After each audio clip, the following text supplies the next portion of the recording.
ചെറുപുഴ ടൗണിന് കൊടുംചൂടിൽ നിന്നുള്ള തണലും സൗന്ദര്യവും മാമ്പഴവും നൽകി ഒരു നൂറ്റാണ്ടോളം പഴക്കമുള്ള മാവ് മുത്തശ്ശിയെ മുറിച്ചു മാറ്റിയപ്പോൾ തണലുള്ളിടത്ത് ചൂട് പൊള്ളിത്തുടങ്ങി. This news is brought to you by ഇനി സംശുദ്ധമായ സ്വർണം ചെറുപുഴയിൽ.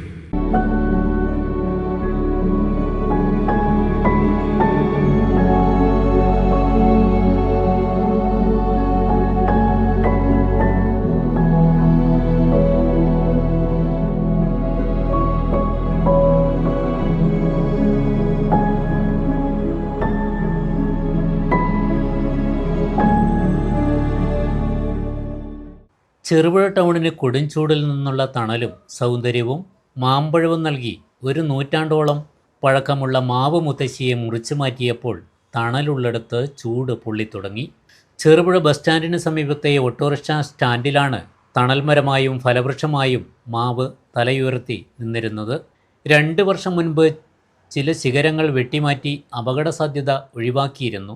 എന്നാൽ മരം ടൗണിന് അപകട സാധ്യതയാണെന്ന പരാതി പഞ്ചായത്ത് അധികൃതർക്ക് ലഭിച്ചതിനെ തുടർന്ന് PWD അധികൃതരുടെ നിർദ്ദേശത്തിലാണ് ഈ ഭാഗമാകെ ശീതളിമ നൽകിയ മാവ് മുത്തശ്ശിയെ മുറിച്ചു നീക്കിയത്.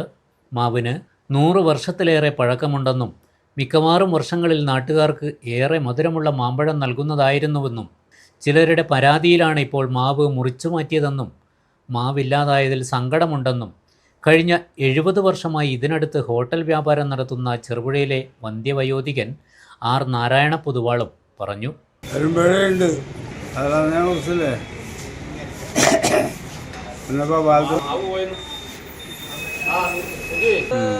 രാത്രി ആള് കണക്കാട്ടോ 90 വയസ്സിന് നേരെ ഉണ്ടാവും. ഞാൻ വന്നിട്ട് 7 കൊല്ലം നേരെ ഉണ്ട്. അപകടകരമായ മരങ്ങൾ മുറിച്ചു മാറ്റണമെന്ന നിർദ്ദേശം നിലനിൽക്കെയാണ് പഞ്ചായത്തിൽ ലഭിച്ച പരാതിയെ തുടർന്ന് മരം മുറിച്ചു മാറ്റുന്നതെന്ന് പഞ്ചായത്ത് പ്രസിഡന്റ് ലൈസമ്മ പനിക്കലും പറഞ്ഞു. മുൻപ് പലതവണ മുറിച്ചു മാറ്റാൻ ശ്രമം നടന്നിട്ടും ചില ഇടപെടലുകളിൽ രക്ഷപ്പെട്ട മാവാണ് ഇപ്പോൾ സുരക്ഷാ ഭീഷണിയുടെ പേരിൽ പൊടുന്നനെ മുറിച്ചു മാറ്റിയത്. അടിഭാഗം 12 അടിയിലേറെ വണ്ണമുള്ള മാവ് ക്രെയിനും മറ്റും ഉപയോഗിച്ച് ഒരു ദിവസത്തെ അധ്വാനത്തിലാണ് മുറിച്ചു നീക്കി ടൗൺ വെടിപ്പാക്കിയത്.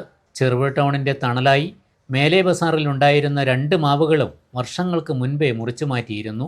നിലവിൽ BSNL ഓഫീസിൻ്റെ മുൻപിലുള്ള മാവും മറ്റ് മരവും മുറിച്ചു നീക്കാനും ഇതിനകം നിർദ്ദേശമുണ്ട്.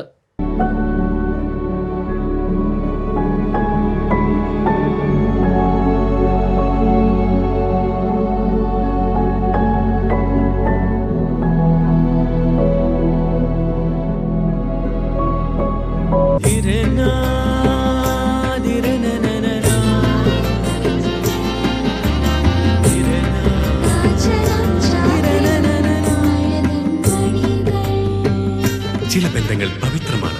കണ്ണും നിറയും മനസ്സും നിറയും. സ്വന്തം ജോസ്കോ ജ്വല്ലേഴ്സ്.